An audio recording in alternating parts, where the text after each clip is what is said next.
नमस्कार मुलांनो, आज आपण इयत्ता 7वीचा सामान्य विज्ञान विषयातील पाठ क्रमांक 11 पेशी रचना आणि सूक्ष्मजीव या पाठाचा अभ्यास करणार आहोत. मुलांनो, आपण मागच्या भागात सुद्धा या पाठाचाच अभ्यास केला. म्हणजे पेशी म्हणजे काय, तर पेशींचे प्रकार कोणते, वनस्पती पेशी, प्राणी पेशी यांच्याबद्दल आपण माहिती घेतली. पेशींचे विविध आकार कोणते ते आपण पाहिले. पेशींचे मोजमाप कसे करतात हे आपण पाहिले आणि सूक्ष्मजीवांबद्दल सुद्धा आपण माहिती पाहिली. सूक्ष्मजीव म्हणजे काय, सूक्ष्मजीव कुठे आढळतात, सूक्ष्मजीवांची वाढ कशी होते. आपण आजच्या भागामध्ये काय पाहणार आहोत, तर सूक्ष्मजीवांचे उपयुक्त सूक्ष्मजीव यांच्याविषयी आपण माहिती पाहणार आहोत. मुलांनो, आता आपण युजफुल मायक्रो ऑर्गॅनिझम म्हणजे उपयुक्त सूक्ष्मजीव म्हणजे काही आपण आता पाहिलं की सूक्ष्मजीव कसे असतात. तर सूक्ष्मजीव आपल्या डोळ्यांना दिसत नाही, ते पाहण्यासाठी आपल्याला मायक्रोस्कोपचा वापर करावा लागतो. मग काही सूक्ष्मजीव असतात ना मुलांनो, हे सूक्ष्मजीव म्हणजे आपल्याला उपयोगी असतात, तर काही सूक्ष्मजीव हे उपद्रवी असतात. मग आता आपण उपयुक्त सूक्ष्मजीव यांच्याबद्दल माहिती पाहणार आहोत. म्हणजे ते सूक्ष्मजीव आपल्याला कसे उपयुक्त आहेत याची माहिती आपण आता पाहणार आहोत. Useful micro organism. पण ते पाहण्यासाठी आपण त्याच्या अगोदर एक छोटीशी कृती करूया. त्याच्यासाठी तुम्हाला काय करावं लागेल, तर 2 कुंड्या घ्या आणि त्या दोन्ही कुंड्यामध्ये म्हणजे त्या 2 कुंड्या भरतील, अर्ध्या भरतील इतकी माती भरा आणि मग एका कुंडीला नाव द्या ए आणि दुसऱ्या कुंडीला नाव द्या बी. मग कुंडी ए मध्ये तुम्ही काय टाकाल, तर कुंडी ए मध्ये तुम्ही आपल्या घरात जेव्हा आपण भाजी कापतो तेव्हा त्याची सालं, त्याचे देठ आणि पुन्हा दुसरा फळं खातो त्यांची साली किंवा कागद, हे सगळा ओला कचरा तुम्ही त्या कुंडी ए च्या मातीमध्ये मिक्स करा. आणि कुंडी बी च्या मातीमध्ये काय मिक्स कराल, तर प्लास्टिकच्या पिशव्या, काही धातूचे तुकडे, काही काचा वगैरे असं तुम्ही त्या बी कुंडीमध्ये ठेवा. आणि ह्या दोन्ही कुंड्या तुम्ही 3-4 आठवड्यासाठी एका बागेमध्ये ठेवून द्या आणि 3-4 आठवड्यानंतर तुम्ही त्या कुंड्यांचं निरीक्षण करा. आणि मग निरीक्षण केल्यानंतर तुम्हाला काय जाणवेल, तर कुंडी ए मधील कचरा कुठे गेला, तर कचरा त्याच्यामध्ये कचरा तो मातीत मिक्स झालेला असेल आणि म्हणजे त्याचं काय झालं असेल, त्या कचऱ्याचे खत तयार झालं असेल. मग ते कचऱ्याचं खत कसं तयार झालं, तर ते कचऱ्याचं खत सूक्ष्मजीव काय करतात, त्या कचऱ्याचे विघटन करतात आणि त्या विघटनामुळे काय होतं, कचऱ्यात म्हणजे त्याचं खत होते तयार. आणि मग असं बायोगॅस आणि कंपोस्ट खत तयार करण्यासाठी आपल्याला ते मायक्रो ऑर्गॅनिझम मदत करतात. असं खत मग आपण त्या खताचा वापर कशासाठी करतो, तर वनस्पतींच्या वाढीसाठी त्याचा आपण वापर करतो. असं शेण, कचरा ह्याच्यामध्ये हे मायक्रो ऑर्गॅनिझम्स काय करतात, सूक्ष्मजीव अन्न शोधण्यासाठी त्या कचऱ्याचे काय करतात, विघटन करतात आणि मग त्या कचऱ्याचं कशामध्ये रूपांतर होतं, तर खतामध्ये रूपांतर होतं. आणि मग अशा प्रकारे आपला परिसर पण स्वच्छ होतो. म्हणजे सूक्ष्मजीव हे आपल्याला अशा पद्धतीने परिसर स्वच्छ करण्यासाठी सुद्धा मदत करतात आणि खत तयार करण्यासाठी सुद्धा मदत करतात. आणि कुंडी बी मधील कचऱ्याचं काय झालं, तर कुंडी बी मधील कचरा तसाच राहिला, कारण त्या कचऱ्याचं विघटन होत नाही, कारण ते सगळं प्लास्टिक असतं आणि मग तो तसाच कचरा राहिला. मग आता आपण युजफुल मायक्रो ऑर्गॅनिझम म्हणजे आपल्याला मायक्रो ऑर्गॅनिझमचे कुठले यूज आहेत ते आपण आता पाहूया. तर सांडपाण्याचे योग्य व्यवस्थापन करण्यासाठी म्हणजे सांडपाण्यातील कार्बनी पदार्थ कुजण्यासाठी सूक्ष्मजीवांची आवश्यकता असते. कळलं. नायट्रोजनच्या स्थिरीकरणासाठी सूक्ष्मजीव मदत करतात. तर नायट्रोजनचे स्थिरीकरण म्हणजे तुम्हाला माहिती आहेत ना, की नायट्रोजन वनस्पतींच्या वाढीसाठी खूप आवश्यक असतात आणि काय करतात, तर हवेतील नायट्रोजन डायरेक्ट वनस्पती शोषून घेत नाहीत, त्यांचे संयुगात रूपांतर करण्यासाठी सूक्ष्मजीव मदत करतात. हे आपण मागच्या पाठामध्ये पाहिलेलं आहे. म्हणजे नायट्रोजनच्या स्थिरीकरणासाठी सूक्ष्मजीव मदत करतात. अजून दही आपण दही खाता की नाही तुम्ही, दही, ताक हे सुद्धा बनण्यासाठी सूक्ष्मजीवच उपयुक्त ठरतात. दुग्धजन्य पदार्थ जसे दही, लोणी तयार करण्यासाठी सूक्ष्मजीव मदत करतात.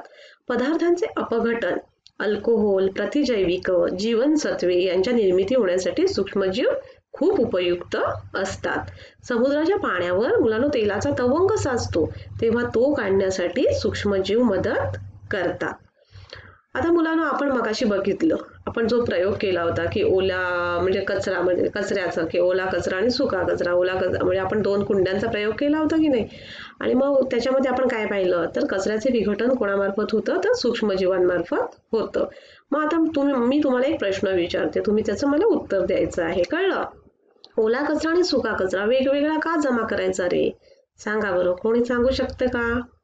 तर ओला कचरा आणि सुका कचरा वेगवेगळा का जमा करायचा? आपण आपल्या घरी सुद्धा आपण जेव्हा कचरेवाला आपल्याला येतो तेव्हा आपण सुद्धा कसा करतो? तो ओला कचरा म्हणजे काय कुठला? तर आपल्या घरातल्या त्या भाज्यांची सालं, निर्माल्य म्हणजे देवांची फुलं वगैरे असतात ते, पुन्हा खाल्लेली फळं, कागद, जो ओला कचरा असतो म्हणजे जो डिकम्पोज म्हणजे तो होतो तो कचरा आपण ओला म्हणजे एका पिशवीत देतो आणि दुसऱ्या पिशवीमध्ये आपण सुका कचरा देतो. सुका कचरा म्हणजे काही प्लास्टिकच्या पिशव्या वगैरे अशा प्लास्टिक, धातूचे तुकडे वगैरे. मग ओला कचरा आणि सुका कचरा वेगवेगळा का जमा करावा? कारण ओला कचरा कुजतो. कळलं ना? ओला कचरा कुजतो. आपण बघितलंच त्या प्रयोगाद्वारे. आणि त्याचे कशामध्ये रूपांतर होते? तर खतामध्ये रूपांतर होते. पण सुका कचरा कुजत नाही. तो जर फेकून दिला तर काय होतो? तो पडून राहतो आणि त्यामुळे आपला परिसर घाण होतो. म्हणून सुक्या कचऱ्यातील कागद, काच, प्लास्टिक, भंगार याचा वापर परत करता येतो. परंतु त्याच्यामुळे काय करतं? तर त्याच्यामुळे आपण ओला कचरा आणि सुका कचरा नेहमी वेगवेगळा द्यायचा. त्यामुळे ओला कचरा काय होतो तो कुजून जातो. कुजून गेल्यानंतर त्याचं कचऱ्या म्हणजे त्याचं खतामध्ये रूपांतर होतं. कसं खतामध्ये रूपांतर होतं ते आपण बघितलंच की सूक्ष्मजीव त्या कचऱ्याचे विघटन करतात आणि मग त्याचे कंपोस्ट खत तयार होते. आणि सुका कचरा सुद्धा काय होतं? सुका कचरा प्लास्टिक, भंगार याचं परत रिसायकलिंग होतं. म्हणून नेहमी सुका कचरा आणि ओला कचरा हा वेगवेगळाच आपण टाकायचा. सगळा एकत्र करून टाकायचा नाही. मुलांनो, तुम्हाला माहिती आहे का? तुम्ही कधी वाटाणा, घेवडा ह्या शेंगा यांची रोपटं बघितलीत का तुम्ही कधी? मेथी, वाटाणा, घेवडा यांच्या रोपटांचं जर तुम्ही रोपटं बघितली असतील आणि जर त्याची मुळं पण बघितली असतील तर तुम्हाला त्या मुळांवर अशा गाठी दिसतील म्हणजे गाठी पण तुम्ही बघितल्या असतील. तर त्या गाठी कशासाठी असतात बरं? सांगा बरं. कधी कोणाला माहिती आहे का? कधी कोणाला प्रश्न पडलाय का की मेथी, वाटाणा, घेवडा यांच्या रोपट्यांच्या मुळाचे निरीक्षण केलं तर मुळांवर गाठी असतात. तर त्या कशासाठी असतात? तर या सर्व ह्या शेंगवर्गीय वनस्पती आहेत. माहिती आहे ना? वाटाण्याच्या शेंगा, घेवड्याच्या शेंगा आपण भाजी करतो की नाही, त्यांच्या गाठीमध्ये नायट्रोजन स्थिरीकरण करणारे जीवाणू असतात. मी मगाशी तुम्हाला सांगितलं की नायट्रोजनचे स्थिरीकरण करण्यासाठी आपल्याला सूक्ष्मजीवांची मदत होते. मग नायट्रोजनचे स्थिरीकरण करण्यासाठी काय होते? आपल्याला सूक्ष्मजीव मदत करतात. मग त्या गाठीमध्ये काय असतात माहिती आहे? तर त्यांच्या गाठीमध्ये नायट्रोजनचे स्थिरीकरण करणारे जीवाणू असतात आणि असे जीवाणू मातीतही असतात. कळलं? हवेतील नायट्रोजनचे वनस्पतींना वापरता येत नाही. हवेतील मी मगाशी तुम्हाला बोलले की हवेतील वनस्पती डायरेक्ट वापरू शकत नाहीत नायट्रोजन. आणि नायट्रोजन त्यांच्या वाढीसाठी फार उपयुक्त असतो. प्रथिने निर्माण करण्यासाठी नायट्रोजनची गरज वनस्पतींना लागते. पण हवेतील नायट्रोजन वनस्पती वापरू शकत नाही, डायरेक्ट वापरू शकत नाही. मग हे काय करतात? हे जीवाणू त्यांच्या ज्या गाठीमध्ये जे जीवाणू असतात हे जीवाणू जमिनीतील नायट्रोजन वापरून त्यांची संयुगे बनवतात. काय बनवतात? तर संयुगे बनवतात. आणि ह्या संयुगांमुळे जमिनीची काय होते? तर सुपीकता वाढते व त्यामुळे कडधान्यातील प्रथिनांचे प्रमाण वाढते. काय होतं? तर ह्या संयुगांमुळे जमिनीची सुपीकता वाढते व त्यामुळे कडधान्यातील प्रथिनांचे प्रमाण वाढते. कळलं तुम्हाला की ह्या जे घेवडा, वाटाणा यांच्या रोपट्यांच्या म्हणजे रोपट्यांच्या मुळावर जे हे असतात, काय असतात? गाठी असतात. त्या कशासाठी आहेत? तर त्याच्यामध्ये जीवाणू असतात. कशासाठी उपयोग होतो त्यांचा? तर नायट्रोजनचे स्थिरीकरण करण्यासाठी. समजलं? आता मुलांनो, मी तुम्हाला एक आता अजून प्रश्न विचारते. घरातलाच प्रश्न आहे साधा आणि तुम्ही नेहमी पाहत असाल की तुमची आई दही कशी बनवते? सांगा बरं मला. बनवतायत ना दही खाता की नाही तुम्ही? मग दही कशी बनवते? तर आई काय करते? कोमट दुधामध्ये काय करते? दह्याचे थेंब टाकते. म्हणजे थोडेसे 7-8 थेंब दह्याचे टाकते किंवा लिंबू असेल तरी दह्याचे, ताकाचे किंवा लिंबाचे 5-6 थेंब टाकते. आणि मग काय करते? ती असं हिवाळ्यामध्ये 8-10 तासासाठी ती उबदार ठिकाणी ठेवते. उन्हाळ्यात दही लवकर होतं पण हिवाळ्यामध्ये लवकर होत नाही. त्याच्यासाठी काय करते? ती हिवाळ्यामध्ये 8-10 तासासाठी उबदार ठिकाणी ठेवते. आणि मग त्याच्यामध्ये काय होतं? उबदार ठिकाणी ठेवल्यामुळे काय होतं? तर दह्यातील सूक्ष्मजीवांची वाढ भराभर होऊन त्या दुधाचे कशामध्ये रूपांतर होतं? तर दह्यामध्ये रूपांतर होतं. मग अशाच प्रकारे आपण लोणी, ताक बनवण्यासाठी असे सूक्ष्मजीव उपयुक्त ठरतात आणि ह्याच प्रोसेसला काय म्हणतात तर किण्वन म्हणतात. किण्वन म्हणजे फर्मेंटेशन. काय म्हणतात तर किण्वन असे म्हणतात. तर आपण आता किण्वन फर्मेंटेशन म्हणजे काय ते आपण जरा पाहूया. आणि हे किण्वन फर्मेंटेशनचा शोध कोणी लावला माहिती का? लुई पाश्चर या शास्त्रज्ञाने किण्वन फर्मेंटेशनचा शोध लावला. तर किण्वन म्हणजे काय ते आपण आता पाहूया मुलांनो. तर सूक्ष्मजीवांच्या क्रियेमुळे काही कार्बनी पदार्थांचे दुसऱ्या कार्बनी पदार्थात रूपांतर होण्याच्या रासायनिक क्रियेला किण्वन किंवा आंबणे किंवा कुजणे असे म्हणतात. काय तर सूक्ष्मजीवांच्या क्रियेमुळे काही कार्बनी पदार्थांचे दुसऱ्या कार्बनी पदार्थात रूपांतर होण्याच्या रासायनिक क्रियेला काय म्हणतात तर किण्वन किंवा आंबणे किंवा कुजणे असे म्हणतात. या क्रियेत उष्णता निर्माण होऊन कार्बन डायऑक्साईड व इतर वायू तयार होतात. काय होतं या क्रियेमध्ये तर उष्णता निर्माण होते आणि उष्णता निर्माण होऊन काय होतं तर कार्बन डायऑक्साईड व इतर वायू निर्माण होतात आणि हे वायू पदार्थांचे आकारमान वाढवतात. काय आकारमान वाढवतात. उदाहरणार्थ पाव, इडली यांची पिठे फुगणे. तुम्ही कधी बघितलं असाल काय? इडलीचं आई जेव्हा पीठ रात्री भिजत म्हणजे ठेवते, डव इडलीचं ठेवते, तेव्हा दुसऱ्या दिवशी सकाळी ते असं वरती आलेलं असतं. तर कशामुळे तर ह्या क्रियेमध्ये काय होतं ह्याच्यामुळे की या क्रियेत उष्णता निर्माण होऊन कार्बन डायऑक्साईड व इतर वायू तयार होतात आणि हे वायू पदार्थांचे आकारमान वाढवतात. उदाहरणार्थ पाव, इडली यांची पिठे फुगणे. हे वायू बाहेर पडताना पदार्थ फसफसतात. काय तर पदार्थ फसफसतात. दुधाचे दही बनवणे, फळे व धान्य यापासून अल्कोहोल तयार करणे, पिठापासून पाव बनवणे, तसेच ॲसिटिक आम्ल, सायट्रिक आम्ल, लॅक्टिक आम्ल, जीवनसत्वे व प्रतिजैविके यांच्या निर्मितीमध्ये किण्वन प्रक्रियेचा उपयोग केला जातो. कळलं तुम्हाला किण्वन प्रक्रिया म्हणजे काय, फर्मेंटेशन म्हणजे काय? तर या क्रियेमध्ये काय होतं की सूक्ष्मजीवांच्या क्रियेमुळे काही कार्बनी पदार्थांचे दुसऱ्या कार्बनी पदार्थांमध्ये रूपांतर होण्याच्या क्रियेला काय म्हणतात तर फर्मेंटेशन म्हणजेच किण्वन असे म्हणतात.